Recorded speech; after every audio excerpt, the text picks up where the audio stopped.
일본 도쿄 올림픽이 있었습니다. 여러분, 올림픽 종목에는 다양하죠. 그 중에 일본으로부터 시작된 유도가 있습니다. 유도 기술 가운데 득점하는 기술 중에 누르기 한판승이 있습니다. 눌러서 상대방이 꼼짝 못하면 그냥 승리하는 것이죠.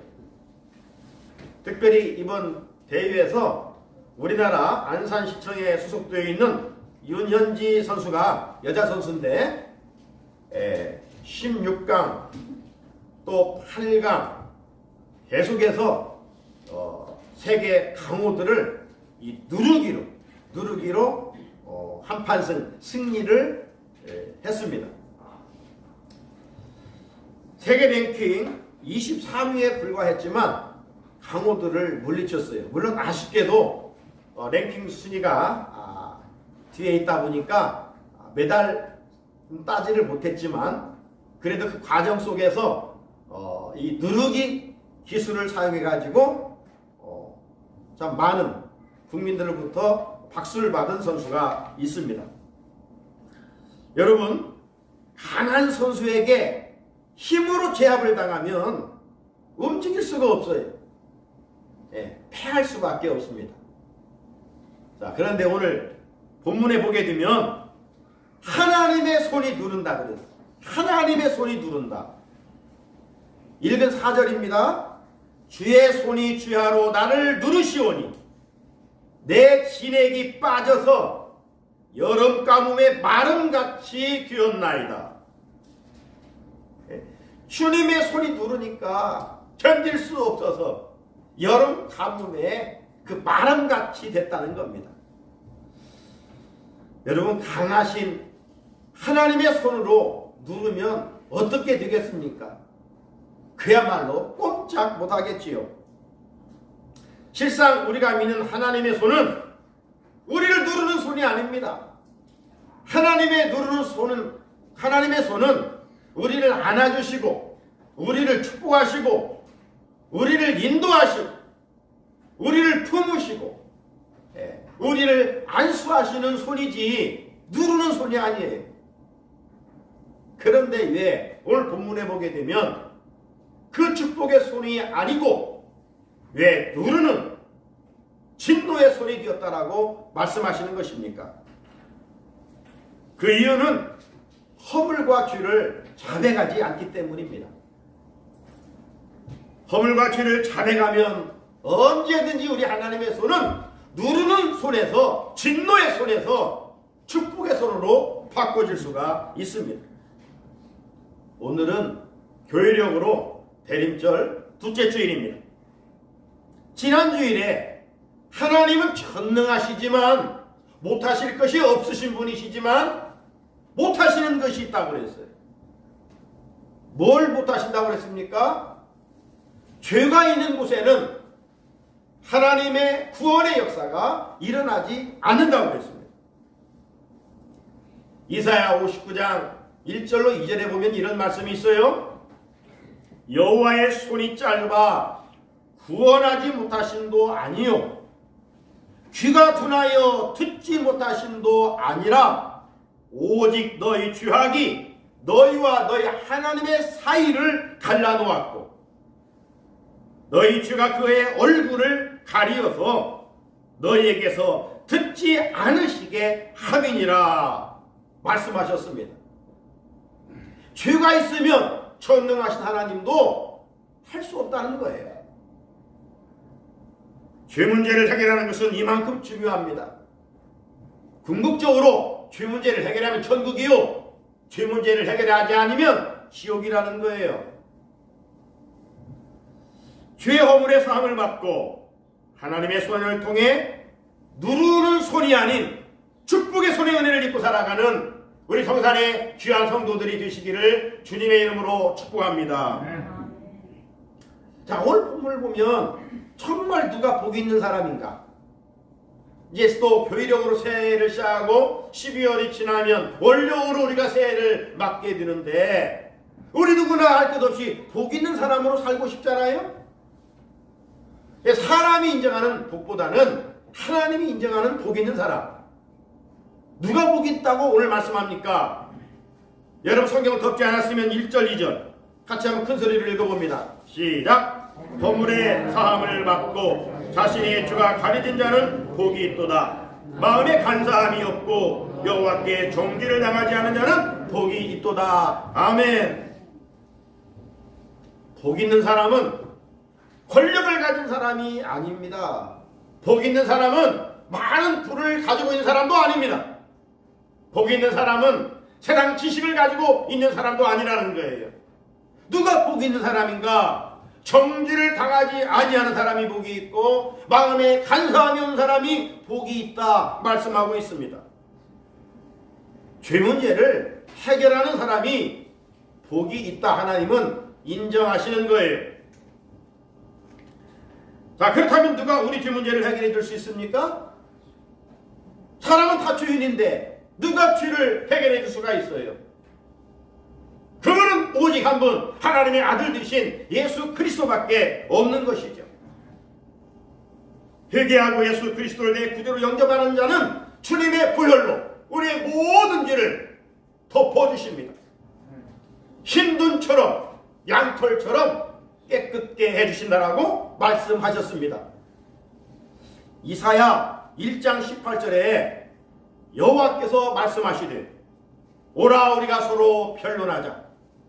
너희의 주가 주홍 같을지라도 눈과 같이 휘어질 것이요 지능같이 붉을지라도 양털같이 희게 되리라 말씀하셨어요. 죄가 우리를 망하게 하는 것이 아닙니다. 회개하지 않는 죄가 그를 사망과 심판과 저주와 지옥으로 가게 하는 거예요. 지난 주일에도 말씀드렸어요. 물론 죄의 싹스 사망이에요. 그러나 우리 모두는 죄인이에요. 그래서 예수님은 의인을 찾으러 온 것이 아니고 죄인을 찾아 회개시켜 구원하러 오셨어요. 그러므로 엄밀히 말하면 멸망받는 것은 죄 때문이 아니라 지은 죄를 회개하지 않기 때문이에요. 자, 그렇다면 우리가 지금 교회력의 시작 대림절 기간을 살아가면서 하나님 앞에서 내 모습을 내려놓고 하나하나 끄집어내는 회개의 시간을 갖는다면 이 기간은 은혜 중에 은혜인 줄로 믿습니다. 회개를 통해 허물과 죄가 가려지고 정죄를 당하지 않기 때문입니다. 자, 그러면 좀 더 구체적으로 회개하는 자에게 하나님 주시는 은혜는 무엇일까? 회개하는 자에게 하나님 주시는 은혜는 무엇일까? 첫째, 예수 믿고 회개하면 영생을 얻습니다. 회개하면 영생을 얻어요. 여러분, 구원의 전제 조건은 다른 것이 없어요. 믿음입니다. 믿어야 살겠네. 힘써도 울어도 못해요. 믿어야 하겠네. 믿어야 하겠네. 우리 찬송하잖아요.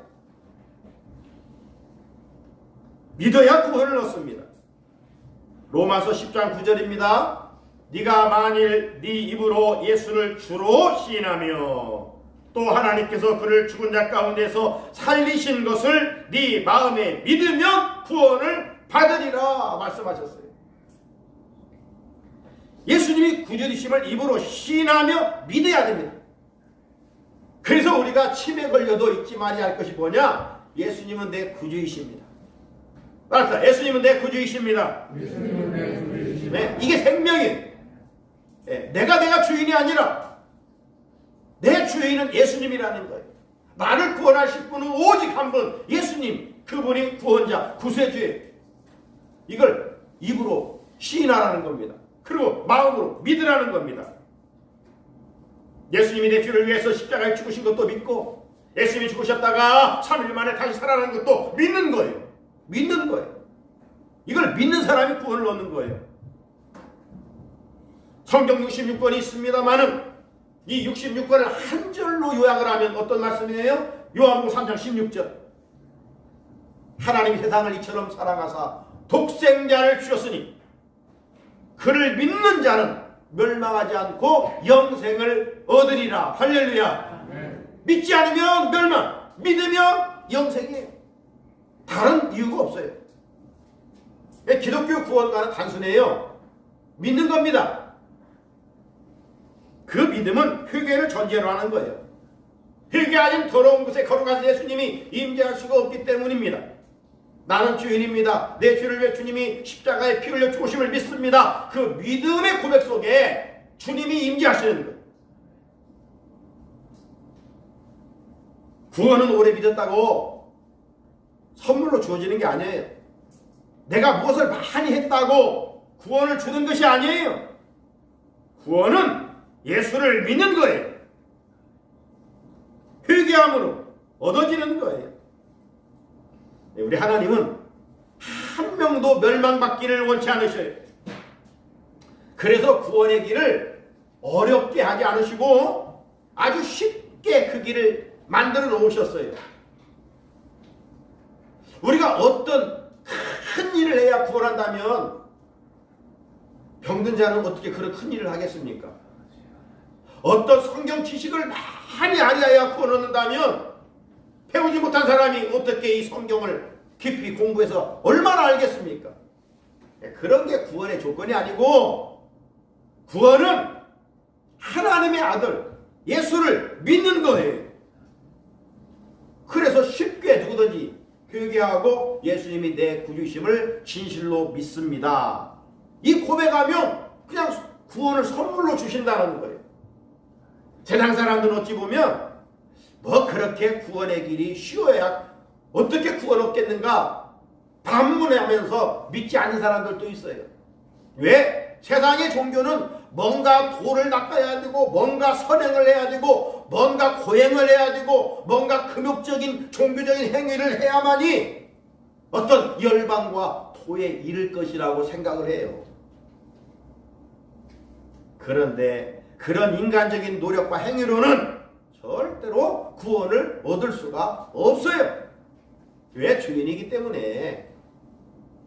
그래서 죄인이 구원을 얻는 길은 어렵게 하나님이 만들어 놓지 않으시고 당신의 아들 예수를 통해서 다 해놓으셨어요. 그러니 그 예수를 믿어라. 믿으면 멈낙지 않고 영생을 얻게 된다 말씀하고 있는 거예요. 믿으면 구원받고 연약하여 또 죄를 졌을지라도 그분의 이름으로 또 회개하면 또 용서해 주신다고 약속하셨어요. 얼마나 감사합니까? 예수 믿고 회개하면 무엇을 선물로 얻는다? 영생을 선물로 얻습니다. 할렐루야. 둘째는 회개하면 하나님과 영적 교통이 이루어져요. 여러분 기도한다고 하면 다 응답되고 다 은혜가 임하는 건 아닙니다. 하나님과 죄의 장벽이 있으면 기도해도 들어주시지 않으셔요. 우리가 사람과 관계도 뭔가 관계가 깨지면 뭐 듣는 것 같지만 들어주지 않아요. 하나님과 관계 속에서 죄라는 것이 이 영적 이물질이 있으면 하나님이 기도를 안 들으셔요. 시편 66편 18절에 내가 나의 마음에 죄악을 품었더라면 주께서 듣지 아니하시리라. 기본적으로 신음의 소리조차 하나님은 들으시기를 기뻐하시는데 죄가 있으면 듣지 않는다는 겁니다. 노 땡큐 거절하신다는 거예요. 하지만 하나님 내가 이런 허물이 있습니다. 내가 이런 죄가 있습니다. 하나님 나를 긍휼히 여겨주시고 용서해 주십시오 하면 어떤 죄라도 용서해 주시고 이제 길이 열려요. 그래서 하나님과 영적 사귐, 영적인 교통이 이루어지는 겁니다. 우리가 가정에 살아가면서 이 갑자기 나오던 물이 나오지 않는 단수 현상이 일어나든가 이 불이 나가는 단전이 일어나면 어때요? 생활하기가 참 불편합니다. 네? 여러분 단전 단수를 우리가 불편하게 여기면서 하나님과 영적으로 단전된 것은 불편하지 아니하고 영적 무감각 속에서 그냥 살아가는 성도들이 적지 않게 있습니다. 이것은 정말 큰 문제이죠. 우리 그리스도인들은 죄의 파괴력이 얼마나 무서운가를 알고 살아가야 됩니다. 그런데 세상 문화에 대해서는 아주 예민하게 민감하면서도 영적 센스가 망가져서 작동하지를 못하고 죄가 있어도 회개하지 못하는, 그래서 하나님과 단절된 채로 살아가는 명목상의 그리스도인들이 얼마나 많은지 몰라요. 죄를 품고 기도하면 하나님께서 듣지도 응답하지도 않으십니다. 누구는 하나님께 기도하여 응답받고 살아가는데 왜 내 기도는 응답되지 않는가? 어찌 보면 아직도 끄집어내야 할 것을 끄집어내지 아니하고 하나님 앞에서 진솔하지 못하기 때문인 거예요. 회개 없는 기도는 어찌 보면 시간 낭비입니다. 하지만 회개하면 회개할수록 그 시간은 거룩한 낭비. 네? 오늘 장로님이 한 여인이 옥합을 깨뜨렸을 때 가룟 유다는 왜 그것을 깨뜨리냐 원망 불평했어요. 가난한 자에게 나눠주면 좋을 것 같은데, 그러나 주님은 그게 낭비가 아니라 거룩한 낭비라 그렇게 말씀하시잖아요. 저 여인이 내 장례를 준비하는 것이다, 주님을 위한 것이다, 강 칭찬을 했어요. 회개하지 않고 오래 기도한들 하나님은 눈여겨보시지 않으세요. 그러나 짧게 1초 기도할지라도 하나님 나는 주인입니다 라고 하나님께 나아가면 하나님이 그토록 기뻐하셔요. 회개를 통하여 하나님과 교통함으로 축복의 물줄기가 흘러오게 되는 것입니다. 그래서 오늘 시인은 허물과 죄를 고백하는 자들이 복이 있다. 누가 복이 있다고요? 허물과 죄를 자백하는 사람이 복이 있다.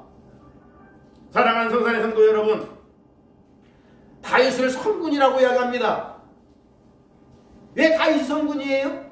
다윗이 죄를 졌지 않았기 때문입니까? 아닙니다. 다윗은 아주 무서운 죄를 졌어요. 간음죄를 지고 살인죄를 졌어요. 우리 중에 살인죄 진 사람이 있습니까? 그런데 다윗은 하나님이 내 마음에 합한 자다 성군으로 인정하는 것은 나단 선지자를 통해서 하나님이 그 죄를 지적할 때 사람의 말로 듣지 아니하고 하나님의 말씀으로 듣고 정말 침상이 젖기까지 눈물을 흘려 회개하였기 때문입니다. 베드로가 제자로서 주님의 사랑을 남달리 또 입은 것은 왜입니까? 베드로가 죄를 짓지 않았기 때문입니까? 아니요. 그는 주님으로 부름받을 때 주님 나는 주인이로소다 나를 떠나소서. 하지만 연약하여 그가 기도할 시간에 기도하지 않다가 예수님을 3번씩이나 부인하잖아요. 나 예수님 몰라. 맹세하면서 모른다는 거예요. 저주하면서 모른다는 거. 이렇게 나쁜 사람이 베드로입니다. 그런데 닭이 울 때 주님과 눈이 마주치면서 내가 나쁜 놈이야. 내가 나쁜 놈이야. 내가 예수님을 배반해서 그토록 사랑을 입은 내가 하면서 통곡하며 눈물로 기도하였기에 마침내 제자의 사명을 감당하고 이 우리 주님이 십자가에 달려 돌아가시는 내가 어떻게 주님처럼 죽을 수 있나? 그래서 베드로는 십자가에 거꾸로 달려 순교하지 않았습니까? 그러므로 우리 그리스도인들은 이 대림절을 지나면서 말씀의 거울 앞에 우리 자신을 비춰보며 우리의 허물과 죄를 자백하는 시간을 많이 가져야 됩니다. 날마다 주님 내 마음에 모시고 살고 싶습니다. 그리고 항상 주일날 들은 말씀으로 끝나는 것이 아니라 이 들은 말씀을 1년 내 일주일 내내 영의 양식으로 공급받고 이 말씀대로 살기를 위해서 기도하며 묵상하며 지낼 수 있어야 됩니다. 그럴 때 하나님이 싫어하시는 죄를 멀리하고 세상에서 성도답게 살아갈 수 있는 거룩한 능력이 우리 안에 주어지는 것입니다. 그리고 그 깨끗한 심령 속에서 거룩한 하나님과 영적인 소통이 이루어져서 기도함으로 하나님 주시는 각양각색의 은혜를 누릴 수가 있어요. 회개하면 영생을 얻고 회개하면 하나님과 소통을 할 수가 있어요. 세 번째, 회개하면 회복의 은혜를 입습니다. 하나님은 거룩하신 분이기 때문에 죄를 대충 덮어두는 분이 아니에요. 죄를 끝까지 추적하시는 분이에요.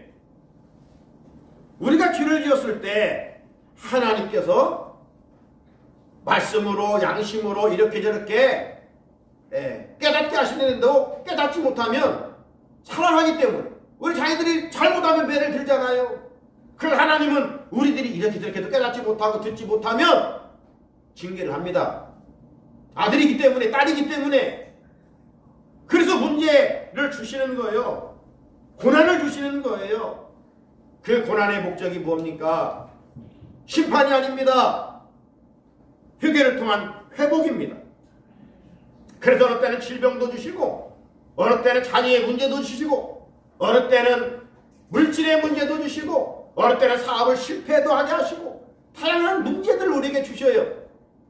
우리가 문제없이 살고 싶지만 하나님께서 우리를 회복시키시고 말씀의 사람으로 다듬어 가기 위해서 우리에게 이런저런 고난을 허락하셔요.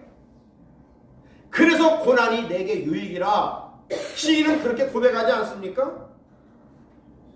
그럼 우리가 고난이 찾아왔을 때 광야를 지난 이스라엘 백성들처럼 쉽게 원망 불평하지 않아야 됩니다. 먼저 내 자신을 살펴볼 수 있어야 됩니다. 하나님의 말씀을 듣고 말씀대로 순종하지 못하고 여전히 내 고집대로 살고 있는 모습은 없는지, 하나님 그런 허물이 있다면 알게 하시고 회개하게 해 주십시오. 기도해야 됩니다. 회개하면 하나님께서 합력하여 선한 길로 인도해 주십니다. 지구촌은 코로나19 팬데믹으로 어려운 가운데 있습니다. 왜 이렇게 속히 멈추지 아니하고 2년 이상 계속 지금 내일이 어떻게 될지 모를 만큼 변이들이 계속 일어나고 있어요. 또 오미크론으로 인해서 지금 우리 사회 지구촌은 정말 어떻게 해야 될지 모르는 이런 안타까운 상황에 처해 있습니다.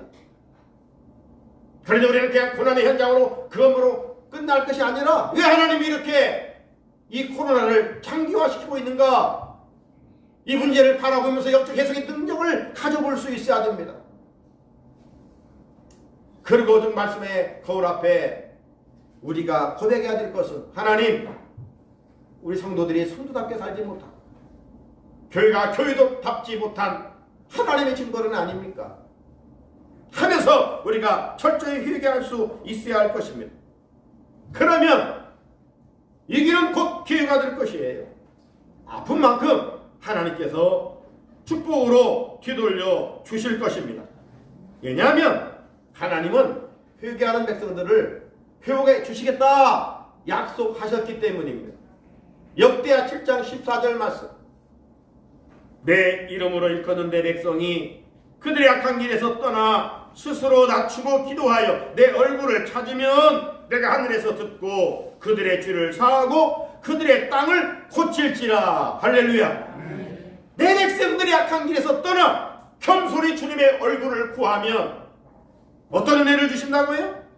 하나님께서 어떤 기도를 들으시든지 우리가 드리든지 기도를 들으실 것이고 백성들의 죄를 용서해 주실 것이고 그 땅을 고쳐 주실 것이다 약속하셨습니다. 사랑하는 우리 성산의 성도 여러분, 이 나라와 민족의 위기는 누구 때문이 아닙니다. 정치인 때문이도 아닙니다. 세상 사람들의 죄 때문이 아닙니다. 오늘 우리 그리스도인들이 이 민족의 죄를 품고 회개의 기도를 드리지 않았기 때문입니다. 회개하지 않은 나 때문에 나라와 민족의 고통이 있음을 우리가 기억해야 됩니다. 이 사실을 우리가 직시하고 인정하고 품고 나라와 민족을 위하여 하나님께 기도하면 하나님께서 닫혔던 하늘의 문을 여시고 이른 비와 늦은 비의 은혜를 입혀 주십니다. 하나님께서 회개하고 기도 드리면 하나님께서 이 땅을 고쳐주시고 회복시켜 주신다라고 약속하셨습니다. 그러므로 회개는 지름길이에요. 회복의 지름길이에요. 대림절 기간 회개의 초점입니다. 그냥 마냥 아이들처럼 성탄절 선물 받을 생각, 이런 생각으로 기다릴 것이 아니라 진정 우리가 이 기다림의 절기에 회개하는 것이죠. 회개하라 회개하라 끊임없이 지금 말씀을 듣고 있는데도 자 듣고 끝나버리면 회개하라 했는데도 회개하지 않으면 어떻게 된다고요? 오늘 3절 4절 같이 읽어봅니다. 시작. 내가 입을 열지 아니할 때에 종일 신음함으로 내 뼈가 쉬하였도다. 주의 손이 주야로 나를 누리시오니 내 진액이 빠져서 여름 가뭄에 마름같이 되었나이다. 아멘. 이 말씀 중에 내가 입을 열지 아니할 때라는 말은 죄를 품고 있으면서 회개 기도를 하지 않는 상태를 말합니다.